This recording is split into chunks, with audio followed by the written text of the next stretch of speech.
Yo, what is good, Jets Nation? Welcome back to Jets Media. This is Richie, and oh my goodness, the New York Jets just absolutely hit a home run in the first round in the 2022 NFL Draft. And in this video, I want to give you guys my thoughts of all the picks the New York Jets made at pick 4, at pick 10, and the trade up to get their guy, Jermaine Johnson, at 26. In this video, I'm going to give you guys my thoughts of all three players.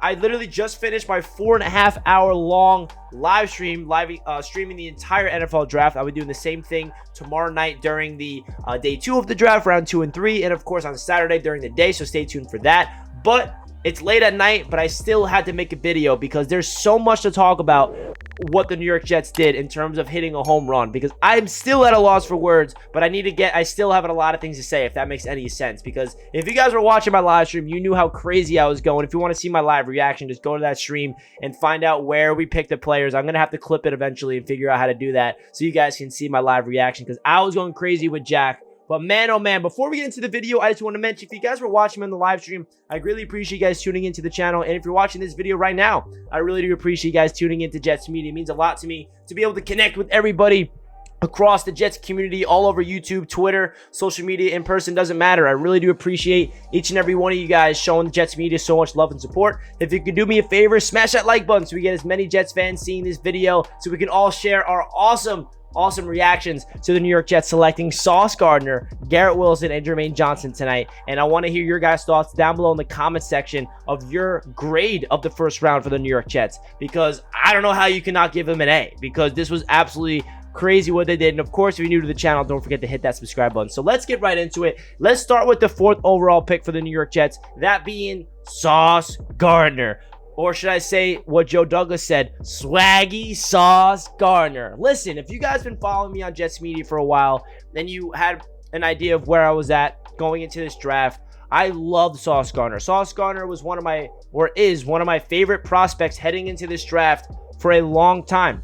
But me personally, I just never expected him to actually be on the Jets, just because I knew that the Jets always prioritize the line of scrimmage. I was like, yeah, I love Sauce. He's going to be a stud wherever he goes, but it's probably not going to be on the Jets. They're going to take a player in the trenches at 4. If he's available at 10, he might be the pick there, but I just didn't really expect him to be on the New York Jets. And then all of a sudden, a couple days before the draft, we see a lot of smoke all over Twitter. Every single reporter saying that the Jets are in love with Sauce Gardner. The Sauce Gardner might be the pick for the New York Jets. And I'm like, wait a second. Are the Jets about to take Sauce at number 4? Because if they do, that would be absolutely crazy. And then what happens? The New York Jets select the Cincinnati cornerback, Sauce Gardner. Now, what this tells me is the New York Jets are absolutely in love with everything about him. His play style on the field, his personality off the field, his energy is infectious, his swagger is off the charts. You saw that chain. You saw when he showed up to the NFL draft with that Sauce chain. I mean, that is just crazy. I cannot wait to get a Sauce jersey, because he's going to be a dog. What he did in Cincinnati, well, you guys all know that. You know, he did not give up a touchdown all season long. He is long, he's athletic, he's physical, he can play press man-to-man. He is a perfect scheme fit to Robert Sala's 4-3 defense. You heard what Richard Sherman had to say. Richard Sherman has experience playing with Robert Saleh, and he thought that it was an absolute home run for Sauce Gardner being the pick for the New York Jets. He fits in like a glove, and this is going to be a really big upgrade for the New York Jets on the defensive side of the ball. Now, what this tells me is they did not see Bryce Hall as a player that's going to take this defense to another level. But what this also tells me is this New York Jets team all of a sudden has a extremely deep cornerback room. Now we have Sauce Gardner, DJ Reed, Bryce Hall, Brandon Eccles, Michael Carter II, Jason Pinnock. I'm missing a couple people. Isaiah Dunn, Javelin Guidry. There's a lot of players on the secondary that are young and upcoming, and now we got 2 new starters, and one in free agency and one in the draft, in Sauce Gardner and DJ Reed, and I cannot be more happy, because the Sauce Gardner pick, you could tell the Jets love him. I love him. I'm happy he's a New York Jet. You can't go wrong. But I will say at that moment, I was like, all right, we did not go edge. I'm getting a little worried. All right, we're going to get an edge at 10, or we're going to get a receiver. Where's Debo going to be the Jet? We'll find out. Number 10 comes around.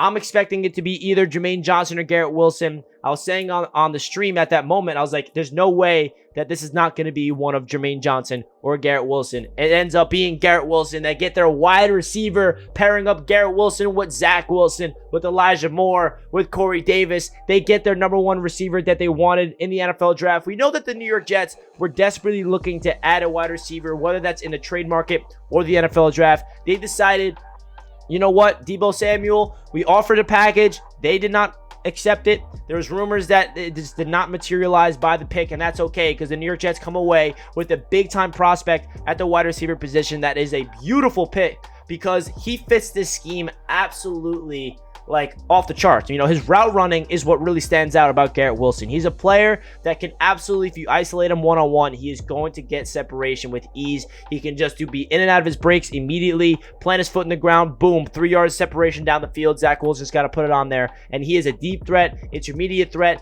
Him and Elijah Moore are pretty similar players, but they also have their own unique styles, and I feel like they're going to complement each other so well. So the New York Jets come away with Garrett Wilson, who is, in my eyes, the best wide receiver in this draft. You guys know me. I've always said Jameson Williams is my favorite receiver, but I feel like the Jets prefer to stay away from Jameson Williams simply because of that ACL tear. They'd rather have a guy that's ready for training camp, a guy that's ready for week one, and Garrett Wilson probably was their number one receiver on their board for all I know. Drake London was the first receiver that was drafted, and that was pick number 8, I believe, to the Atlanta Falcons. But the New York Jets get their guy in Garrett Wilson, adding him to the young dynamic offense that we have with Elijah Moore and Michael Carter and all those guys. We have a revamped tight end room. All of a sudden, this offense looks legit on paper, and I'm super excited to see it take flight in 2022 with Zach Wilson taking that next step in year number 2 with Mike LaFleur. And then we feel like the draft is done, right? No, it's not. For the rest of the draft, I was looking at every single team to see if they're going to take Jermaine Johnson because I wanted them to do exactly what they did and trade up to get the man. If you guys were in my live stream, you saw me and Jack every single time a player was or Roger Goodell was announcing a player, don't be Jermaine Johnson. Don't be Jermaine Johnson. And all of a sudden, we're getting into the 20s. And I'm like, all right, this is trade-up territory for the New York Jets. We have the capital to do it. Joe Douglas needs to get his guy because, not going to lie, when we drafted Sauce Gardner and we drafted Garrett Wilson, I was ecstatic.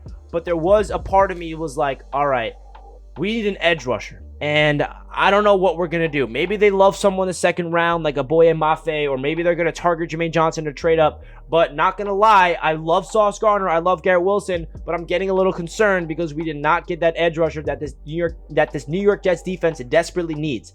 But all of a sudden, we're in the 20s. And we keep seeing players go, and it's not Jermaine Johnson. And then finally, we see the New York Jets trade up to 26. They're on the clock, and it was exactly like last year with the whole Elijah Vera Tucker situation. AVT was a player that I wanted on the Jets so bad, and I knew the only way that the Jets were going to get him is if they had to trade up for him. And right when the Jets traded up last year, the pick 14, everybody knew it was Elijah Vera Tucker. The same exact thing happens tonight. Right when we saw the Jets on the clock at 26, we all knew who it was going to be. Jermaine Johnson was going to be a New York Jet before Roger Goodell even went out to the podium. I knew it was a guaranteed lock because the New York Jets fell in love with Jermaine Johnson. I was okay with taking Jermaine Johnson at pick number 4, and we get him at pick 26. Joe Douglas is an absolute wizard for pulling this trade off. And the trade details for this trade between the Tennessee Titans and the New York Jets. The Jets traded pick 35, 69, and 163 to move up to get picks 26, which was Jermaine Johnson, and 101. So they basically moved down a pick in round number 3. We basically swapped. So the Tennessee Titans went up to 69 and we moved back to 101, and we give them pick 163. This trade is an absolute no-brainer. The Jets get their guy to edge, who is a player who fits the system beautifully. He's a guy that can get to the pass, who can get to the passer. He's also excels in the run game. The New York Jets fell in love with him during the Senior Bowl. We had an up-close personal perspective of him. He absolutely killed it in the practices in Senior Bowl to the point where he did not even show up to the Senior Bowl game. And the New York Jets told Jermaine Johnson that we're going to come up and get you eventually, don't you worry. And that's exactly what they did. The Jets are a man of their word. You heard Robert Saleh and Joe Douglas extremely happy about the Jermaine Johnson pick. I'm so happy that we actually got Jermaine Johnson, because the whole time after we got Sauce and Garrett Wilson, I said it already, but the one thing in the back of my head was, wow, what would make this draft perfect is if they somehow find out a way to move up to get Jermaine Johnson, or somehow he falls into the second round. And that's exactly what happens. The New York Jets trade up to get their guy and come away with 3 first-round picks. Sauce Gardner, the best corner in the draft. Garrett Wilson, arguably the best wide receiver in this draft, and a dominant defensive end potential in Jermaine Johnson, who's a perfect culture fit. Another thing that you have to say about all 3 of these guys is they all have high character. They all fit the mold of the New York Jets culture that they're trying to implement here, with high character guys that love football. They have swag, they have personalities, and they could be potentially faces of this New York Jets team for the foreseeable future. The Jets get a dynamic wide receiver, they get a lockdown corner, and they get a potential dominant edge rusher in the first round. 3 players. I'm at a loss for words right now. Oh my God, I cannot believe this is happening. This is honestly a dream come true in my eyes, because we got all the players that I wanted. Let me know your thoughts down below of your thoughts of all 3 of these players. Are you happy? Let me hear your letter grade. And if you look around Twitter right now, it's not just Jets fans being super happy. Bills fans are saying that the Jets killed this draft. NFL analysts are saying the Jets hit a home run in this draft. It's very well known that the New York Jets did a phenomenal job with getting Sauce Gardner, Garrett Wilson, and Jermaine Johnson. So please let me know your thoughts down below. Hit the like button if you guys did not already, and comment down below a Jet emoji if you stayed to the end. That does it for this one, and I'll catch you guys in my videos tomorrow. Let's go Jets! Honestly, this draft is already an A. I don't care what they do for the rest of the time. I'm just kidding. Joe Douglas, continue that magic. Let's go Jets. Peace out.